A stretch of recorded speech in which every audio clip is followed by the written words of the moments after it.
মন্ত্রী, জি জাহাপনা। তোমার সাথে আমার রাজ্য দেখবারে দেখি, যে দিকে তাকাই সেই দিকেই খালি দেখি বাল আর বাল, যেদিকে তাকাই সেদিকেই দেখি পাহাড় আর পাহাড় আর জঙ্গল। এই জঙ্গল কিসের জন্য রেখেছ মন্ত্রী?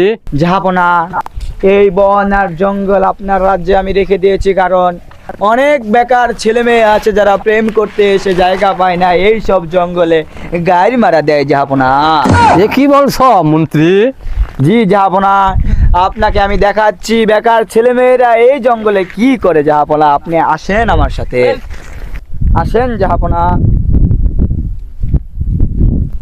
এই যে দেখেন জাহাপনা, আমি যদি আপনার রাজ্যের এই জঙ্গলগুলো কেটে দিতাম তাহলে কি এই যে ছেলে মেয়ে এখানে এসে তাদের প্রেম বিনিময় করতে পারতো, তারা কি এখানে গার মারতে পারতো জাহাপনা? মন্ত্রী, তুমি যা দেখাইলা আমারে, এখন আমার ওই প্রাসাদে যেতে হবে। চলেন জাহাপনা।